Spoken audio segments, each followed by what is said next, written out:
প্রশ্ন করেছেন, অবৈধ গ্যাস সংযোগে রান্না করা খাবার হালাল হবে কিনা অথবা এতে কোনো পাপ হবে কিনা জানাবেন দয়া করে। ভাই আবু তাইয়েব, অত্যন্ত গুরুত্বপূর্ণ একটি প্রশ্ন আপনি করেছেন। বিশেষ করে শহর অঞ্চলে যারা বসবাস করেন, ঢাকা শহরের কথা নির্দিষ্ট করে বলতে পারি, যেখানে প্রচুর পরিমাণে অবৈধ গ্যাস সংযোগ রয়েছে বাসাবাড়িতে, এবং এ সমস্ত গ্যাস সংযোগে রান্নাবাড়া করে আমরা অনেকেই খাবার গ্রহণ করে থাকি।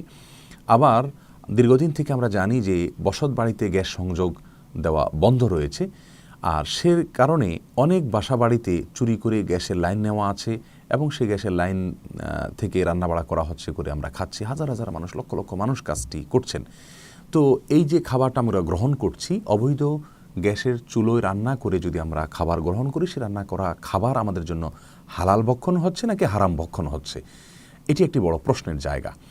এই প্রশ্নের উত্তরে বলবো যে আমরা এর আগে এক আলোচনায় বলেছিলাম যে ব্যক্তিগত যে চুরি, ব্যক্তিগত যে মাল তসরুফ করা, সেটার যে অপরাধ, সেটার যে অপরাধের মাত্রা, সেটার যে দায়, তার চাইতে জাতীয় কোনো সম্পদ যদি চুরি করা হয়, তসরুফ করা হয়, অবৈধভাবে ব্যবহার করা হয়, তাহলে তার দায়, তার অপরাধের মাত্রা কিন্তু অনেক বেশি, অনেক বড় হবে। কারণ এখানে হাজার হাজার, লক্ষ লক্ষ, কোটি কোটি মানুষের হক রয়েছে।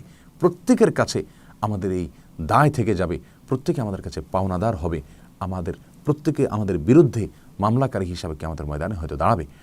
এজন্য জাতীয় সম্পদ চুরির বিষয়টি অত্যন্ত ভয়াবহ।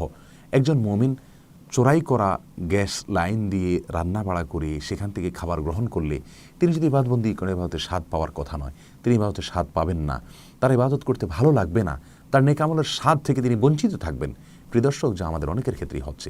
বিধায় আমরা সংক্ষেপে এটুকু বলবো যে খাবার যেটি আপনি গ্রহণ করছেন ওই গ্যাসের চুলোয় রান্না করে, সে খাবারটি যদি আপনি হালাল উপার্জন করে এনে থাকেন, তাহলে বা মূলগতভাবে সে যদি হালাল থাকে, তাহলে ইনশাআল্লাহ আপনি হালাল খাচ্ছেন, এটি বলা যেতে পারে।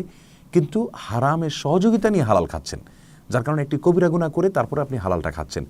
অতএব হারাম খাওয়া থেকে আপনি আপাত দৃষ্টিতে সরাসরি হারাম খাওয়া থেকে বাঁচলেও আপনি পরোক্ষভাবে কিন্তু হারামের সঙ্গে লিপ্ত হচ্ছেন, আপনার খাবারের সঙ্গে হারাম জড়িয়ে যাচ্ছে।